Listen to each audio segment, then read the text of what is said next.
Hey, Deb. I actually got a negative COVID test yesterday, so I am on the mend. My voice is still coming back, but if you don't mind a bit of a scratchy read on your beautiful poem, I'll read it for you now. Thanks for the good luck. This is actually the first day that I'm on the step 3 patch. And so it's a little tiny patch. I used to be on 3 step 1, so like most of my upper arm was covered by tobacco patches, and now it's just down to a little tiny patch. So far so good. I haven't gone insane yet. This is a very good poem, and I think it's real growth. I think it's never all one-sided, you know.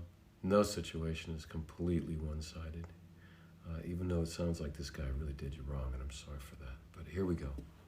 Internal review.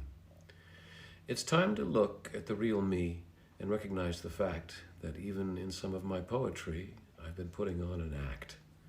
I wasn't telling lies so much as leaving a few truths out. I didn't want to admit that my integrity, one might doubt. So now I must admit that I'd painted John in the darkest light, and that while he was no angel, I wasn't always in the right. He wasn't always monstrous, and I wasn't always kind.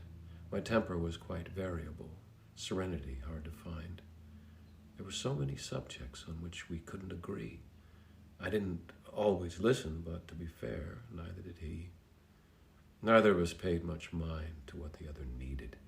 Although we each stated our case, neither of us heeded. I just wanted him to love me, to be there by my side. But my disregard for money was a great affront to his pride. I didn't think money mattered. He just craved it in the extreme. But I couldn't see the big picture, the secure future of which he dreamed. I couldn't see that he believed that I was holding him back. I couldn't see that he saw a future with me as being black. When he left, it drove me crazy. I just never understood that together as a couple, we were never any good.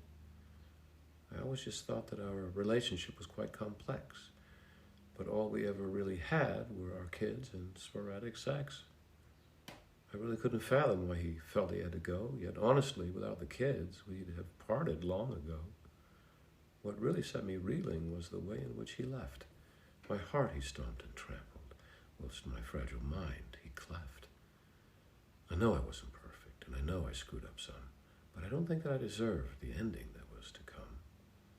I thought he'd gone away for work, as he occasionally did. For 7 days I missed him so, while his secret he hid. When he came back and told me, I was unable to speak. He said, "You're not going to like this, but I got married last week." I had to drag myself up from the bottom of that pit. And yes, I know, I've had to grow more than a little bit. For many years I've stumbled, sometimes falling along the way, struggling to create a me with whom I'm happy to stay. I think I've gotten better than the me I used to be. Sometimes I look internally and I like what I see.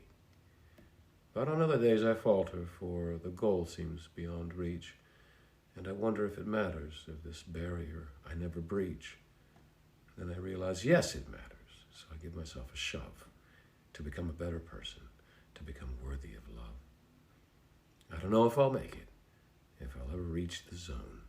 I just know that I don't want to spend the rest of my life alone. That is beautiful. Thank you for that.